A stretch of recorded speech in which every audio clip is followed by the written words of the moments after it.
Hello and welcome to another episode of Goddess of Crypto. I am with the delightful, vivacious, and as enthusiastic as I am in this world, Wendy Diamond.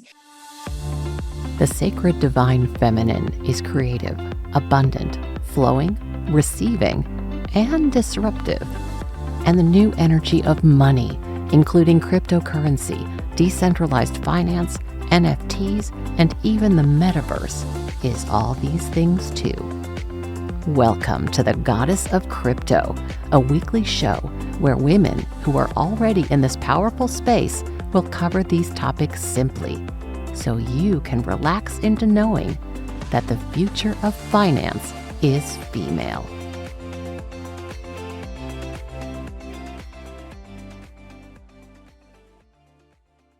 She is an impact investor, and she is the founder of the say it exactly for me, Wendy.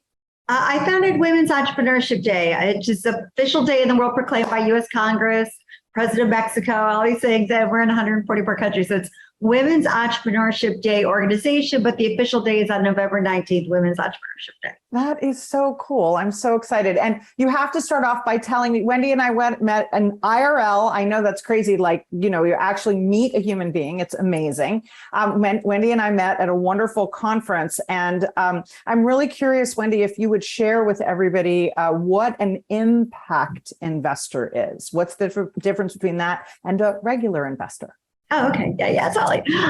So an impact investor is somebody who really cares about the environment, about the world, and invests with that in mind, right? So, I'm a big animal advocate. So I'm, into, the climate change and everything. So I invest really in projects that are going to make a positive imprint in this world.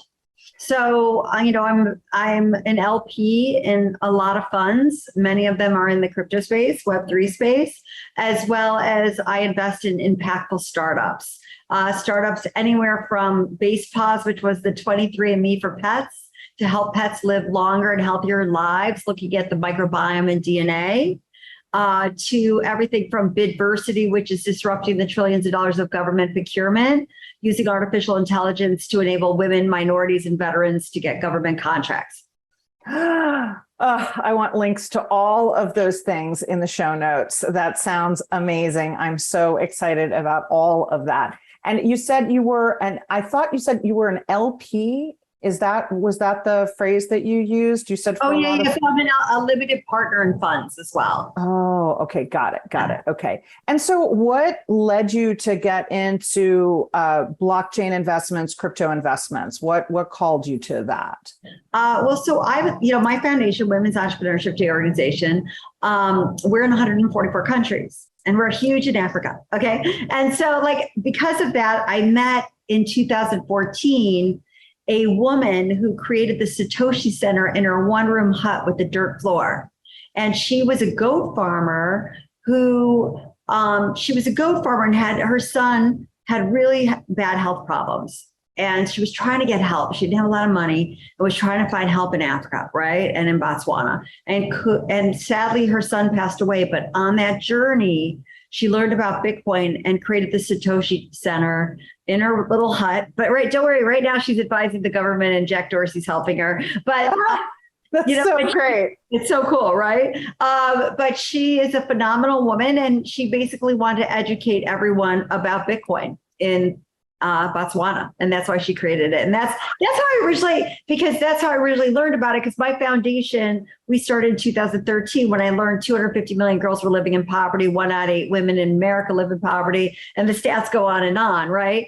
And so when I learned about that, that's why I decided to create officially Women's Entrepreneurship Day, because I knew if we could educate the world why it's so important to empower women economically, that we could change the world and help the world, and that's, when women earn money, 90% of that money goes to educate their children, provide for their families, uplifts the entire community. When women are empowered in business, they have self-confidence, they have dignity, they don't allow human rights violations. So, that was the basis for for creating Women's Entrepreneurship Day and having this be represented and celebrated all over the world.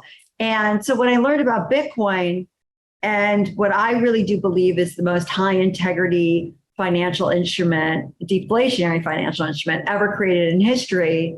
And why I believe that is the founders didn't care about fame, money, or power, right? Yeah, nobody knows their names, so they have no fame. Nobody knows their names, so they don't have any power. And they've never sold or transferred a Bitcoin. And that to me is high integrity, because they did this to enable the 2.5 billion people in this world financial inclusion that are unbanked. So, that whole mission, which I really do believe, I've watched hundreds and hundreds of hours of so much stuff to really kind of realize that these people are super special, it aligns greatly with our foundation. So that's how I got into Bitcoin. Then, I live in New York City. I'm originally from a little town in Ohio, but I live in New York City, and I just became part of the whole ecosystem of crypto and blockchain. And so got involved with the, Ethereum ICO, and then just been really involved in a lot of the impactful blockchain projects. Oh, that's all amazing. So I want to add a couple things to what you were saying. So you said that 90% of every dollar that women make goes back into educating their families, into their local communities, into uplifting.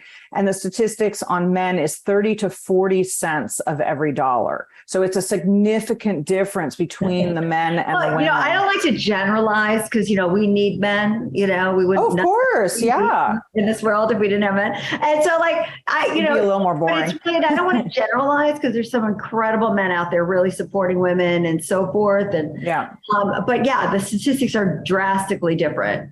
And and the reason why I started learning about these is I ended up, why I created our foundation called Women's Entrepreneurship Day organization. Women entrepreneurs do make a difference. And so we created this foundation after I ended up in Honduras on vacation, not realizing it was the murder capital of the world. And I ended up volunteering for an organization that gives microloans to poor women. And that was like eye-opening, because I saw what this $100 microloan would do. And I met a 72-year-old woman, had 3 little kids. She, lives in a 1-room hut, dirt floor, 1 window, and she received a $100 microloan from an organization called Adelante that provides these microloans. And she opened up the window and was selling Cokes and toothpaste, and was able to put those kids through school in their community and pay $1 a month for those kids to go to school. So when you look at these kind of projects, right, and you see this is, to me, why it's so important to recognize this, because if you want systematic change in this world, and we see all these, now we launched in 2013, right, when very few people were talking about women entrepreneurs or women in business. No companies had what you see today about women, all the women initiatives. And so when we launched, I knew that people would start learning in it, and it would, people would have, the conversation would start becoming, because when you created a day in the world, you create the conversation. And so by celebrating this and having ambassadors in 144 countries and around the United States and all over the world, their whole mission and our mission is to bring governments, business leaders, civil society, investors, and entrepreneurs together to collaborate to find solutions to uplift women economically. And, the goal for that would be to alleviate poverty, right?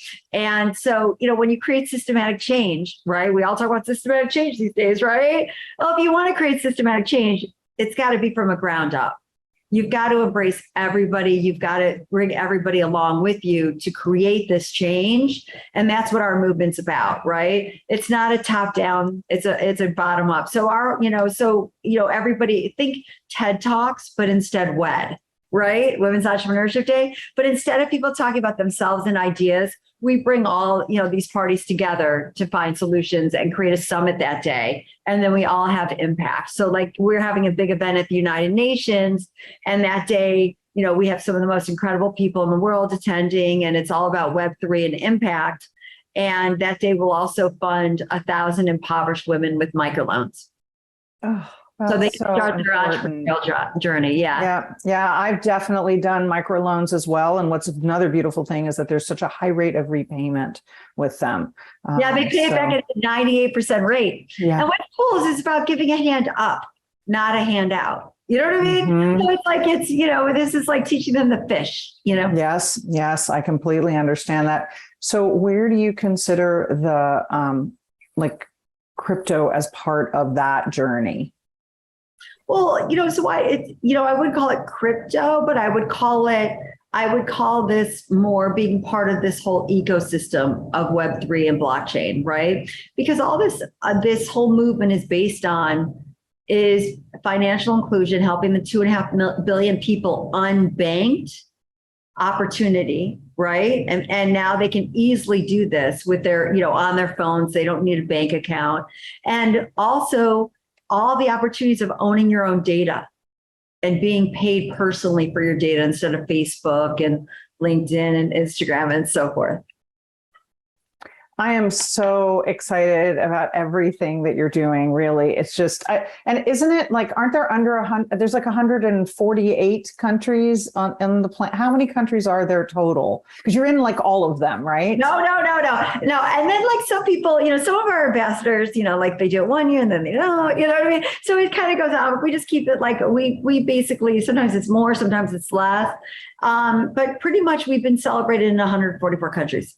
That's amazing. That's like everywhere from like Mongolia to like, Zimbabwe. Yeah. Guyana, and places. You said earlier about, what an impact women are making. And I always talk about the Dalai Lama quote that the world will be saved by the Western woman. And I think they're talking about all of us. I used to think Western women, like as a collective, and I don't think that anymore. I think it's like Wendy and Halle and each of us choosing where we're going to make our impact and what we're going to choose, and then focusing on that. There are so many issues that, I know there are women in, for example, one of the biggest issues is human trafficking in every single country of the world.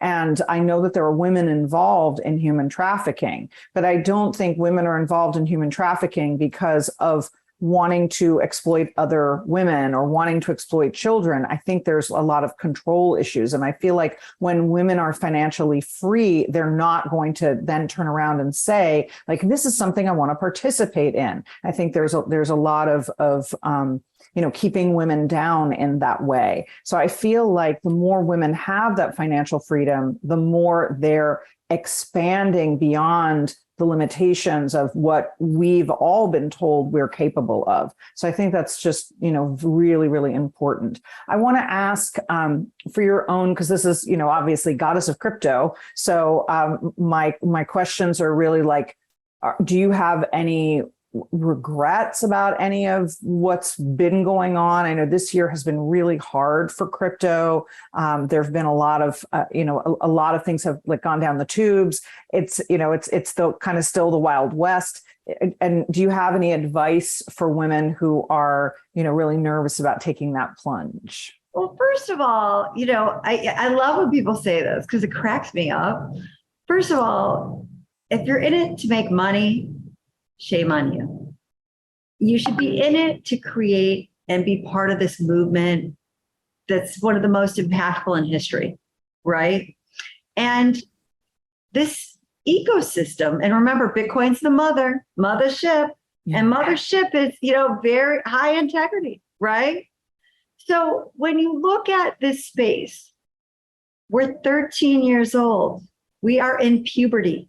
Yeah. That's a great way to say it. Finding our space. It's like, I look at people and I'm like, I've been in it a long time. So I've been up, down, all around, high, low. It's just the way it works, Yeah. And first of all, no time in history has a currency been so exponential, right? 13 years. You know how long it took for the dollar? Do you know what I'm saying? And so I just, I put a smile on my face and I say, and especially if you're looking for that fast money, and when you look at Luna and they were giving all, you were staking, you're making all this stuff, it's just, it didn't make sense. Let's say Luna, it didn't make sense, right? Like, okay, you're going to invest in Luna and their stable coin and they're buying Bitcoin. Yeah. Why don't you just buy Bitcoin? Yeah. Why do you need Luna? Why are you giving a little money to that Luna guy that ran off and disappeared? You know what I mean? So it's just being logical. And I think it's just being real, right? Like, because at the end of the day, it's 13 years old. Number one, it's finding its footing, it's finding its space in this world, right? And, 5 years from now, we'll be back to normal, I think. I think we'll be more steady. As you know, recently, BlackRock just announced that they're now having a Bitcoin. And so there's a lot happening behind the scenes that you don't hear about that's building up the flooring for what's to come. Mm-hmm. Yeah. Yeah. I think I don't think I've ever heard anybody say anything more apt. We're in puberty. So I hope I can say that to people from now on, because I think that's just so freaking brilliant. So I can't wait till next year. We could say we're teenagers, which is like even worse than being in puberty, right? It's just like scary timing. I like my favorite thing is like naysayers when they talk to me. I have a big smile on my face and I'm just like, we're in puberty. Yeah. Are you questioning Larry Fink? Well, I think there are people. Are you questioning Larry Fink? Are you Paul Tudor Jones, some of the smartest, minds in the world? Yeah. Bill Ackerman, right? No one talks about him, but he's a huge Bitcoin, enthusiast. And so, there's some of the most, smartest minds in finance are getting into it. I'm not a finance mind. Like I'm an impact person. My whole life I've been an impact. You know what I mean? And I stumbled into this whole space through learning about a goat farmer in Botswana. So it's not like, you know what I'm saying? But I'm a realist, right? And I've been an entrepreneur my whole life. I know what it takes to build. I know what it takes. I'm telling you, to create, for instance, $1 trillion business. There's only one in the world. What is it? Amazon? Right? So I know they are. I didn't know there was only one. So. But you know what I'm saying? So if you think about it, what this whole ecosystem, it's just incredible. And also just think about this, okay? People are growing up with phones from day one now, right? Right. Yeah. Right. They don't care about, the archaic financial markets and all that kind of stuff. Gen Z and millennials, they want to be part of Web3, right? They don't care about traditional finance. They want traceability. They want transparency. They want to understand, why is this valued at that? And I think that, what this whole ecosystem was meant to be. Now, again, you're going to always have bad people. It's life, right? Yeah. Not every day you meet great people, right? Yeah. You know what I'm saying? I did two episodes recently of crypto scams and rug pulls. Because I don't always interview somebody. It's like every other episode I'm interviewing, a guest, and then every other one I'm talking about, my own crypto experiences and what I'm seeing. And I said that very thing that, there are those people out there. And, I find social scams to be really interesting because all they're doing is they've moved into the crypto space, but it's no different from, calling up old ladies and stealing their social security or whatever. I remember like they were talking about all the nefarious acts with, crypto. And I'm like, are you crazy? I'm like, the dollar is the most used for nefarious acts in the world by 1,000x. Yes. But because the fact this is a threat to a lot of institutions, there's a lot, that's like, there are people scared. Yeah. And so I just think, listen, I'm like my spirit, I have a spirit of a, 20-year-old. Like all I want to do is learn, I never give up my inner child. I just want to learn everything. And I'm like, yeah, let's do it. Okay, cool. And so I think that's the key, is just to be open and to not be a naysayer, just do your homework, go on YouTube. That's what I did. Go on YouTube. You hear a weird word like DAO, DAO, find out what it is. It's like, find, you don't understand, staking or whatever it might be. Watch 5 highly rated videos on YouTube or something and learn about it. And because I think it's all about ignorance. If you don't know something, you're going to automatically, poo-poo it, right? But if you know more about it, you understand what it's about, you'll be more apt to embracing it. Yeah, I think that's absolutely right. And I've had many, many discussions with people who are in finance who poo-poo it. And I always find that it's this kind of like somebody, I'm dear friends with somebody who is in finance and who's constantly sending me things saying like how horrible crypto is. And he actually listens to my podcast to the extent that, like, I don't know if he listens to every word, but he's following like the audiograms and stuff. And he's like, well, here's something that totally disproves what you're saying. And I'm like, here's something that totally proves what I'm saying, but I'll listen to like all of his stuff. And he's not listening to all of mine because he already thinks like he knows everything about the financial world. And he knows about today's financial world. He doesn't know about tomorrow's financial world. And I feel like it's happening today. Well, but I mean, you know what I'm saying though? Like, it's like, there's so, I mean, people don't realize, I mean, it's crazy what's going on. I'm very, I'm involved. It's developing every 5 minutes. Like you can't, and I think that's a lot. So what I see with women is we have a tendency to hang back. Like my last guest was saying how she wasn't an expert and how she had learned everything on YouTube. And I was saying to her, listening to her, no, but you've reached that expert status. You have literally, like the way she was explaining things, it was obvious she had such a comprehensive understanding, but she didn't believe that she had. And women, again, turning to statistics here, women, if you put I think an HR company put out this statistic saying that if a woman didn't feel that she was at least 90% qualified for a particular job, she wouldn't even put in her application. And men were putting their applications in at 50%. So I found that's fascinating to me. I mean, believe me, that's why I created Women's Entrepreneurship Day. I mean, it was like, we have to bring awareness to all these issues, right? And you have to start from the ground up. When these girls are young, let them realize that they can become scientists and they can get into Web3 and they can do all this stuff, right? And building self-confidence. Because, 1,000 years ago, men, we really needed men, right? We needed their strength. We needed them to build things and move things, and protect us. Yeah, exactly. From all the crazies. And there's still crazies here. But now it's really our minds. And we're now at an equal playing ground, and women can do whatever men can do, right? In this realm of Web3 and this realm of blockchain and all this stuff. And you see it. There's some really cool things happening founded by women, right? And so I just think it's just, again, bringing awareness to really great women that are making and creating these companies. And like, for instance, at our event at the United Nations this November, we have some of the most incredible women in history.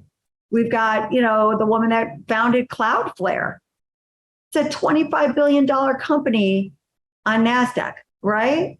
And it's the first time in history that a woman co-founder, right? I mean, we have the woman that is the founder of Automation Anywhere, a robotics company, $7 billion. But you never hear about these people. We all know, like, Elon Musk. I mean, certainly they're a lot richer, but like we all know these other names, right? But that's why it's so important to celebrate, support, and empower women economically. And yes, absolutely. Well, and I feel like women are learning this slowly, but there's still a sense of reticence. There's still a sense of hanging back and being concerned that her voice isn't as important as other voices. It's not as educated. It's not as powerful. It's not as important. It's not as valued. And I absolutely am working like every day, whether it's my mindset coaching or my wealth coaching or this kind of work, I'm working every day to make sure to change that for all the women that I encounter, because I think every woman's voice has so much value and is so very important. And it is, to me, mindset is the very first thing. Like when you believe believe that what you have to share will impact people, will be valued by people, then you're willing to share it more. So it's supporting other women as well, as you are doing with, like, I don't know, every breath. It sounds like that's just amazing. I know. I have a lot of energy. I love it. Yeah. Yeah, no, it's totally beautiful. So if women want to get involved with Women's Entrepreneurship Day, what do they do? Where do they go? They go to womenseday.org, or they could go to choosewomen.org. So womenseday.org. So it's like women's, and then with an E, because entrepreneur, and day, that's the day we created, .org.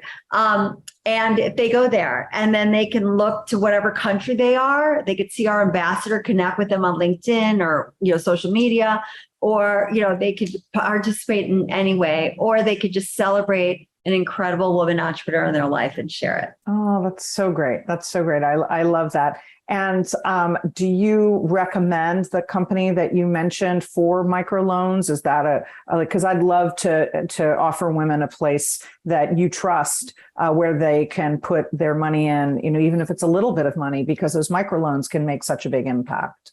Yeah, sure. Even on our website, by the way, and we're an all volunteer movement. We don't take any money, so it goes direct to the women, and they could do it there. But there's a lot, I don't like to, promote things that, I would say there's Opportunity International, there's Grameen.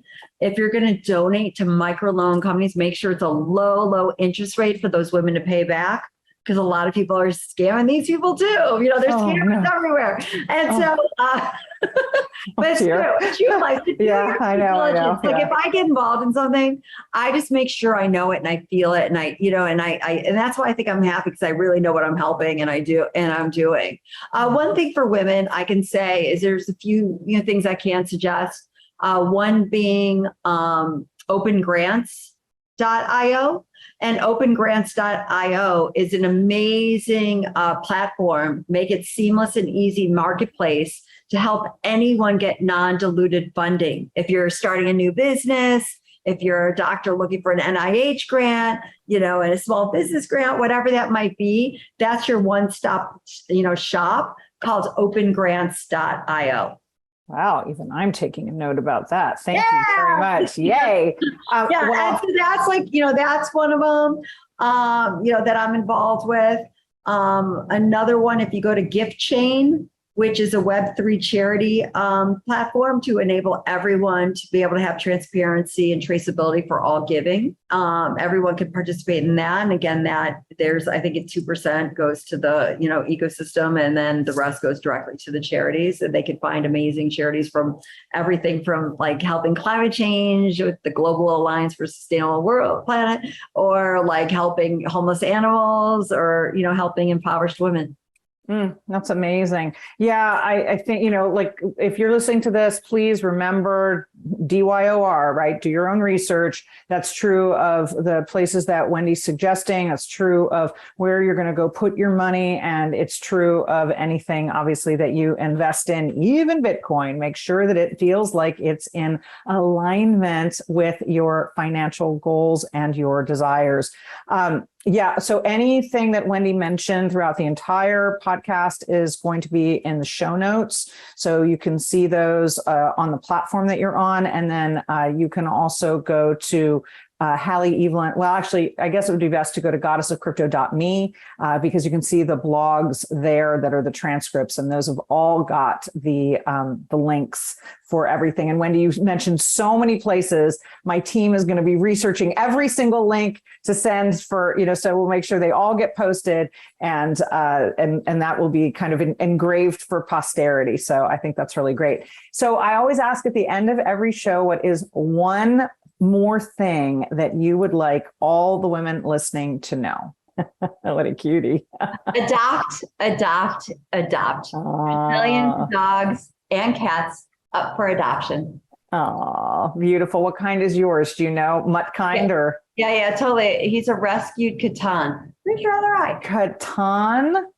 Yeah, he's super cute. He looks like a Maltipoo or something, like a really he's probably like adorable Maltipoo. Adorable, but yes, that's what I would say. Just adopt.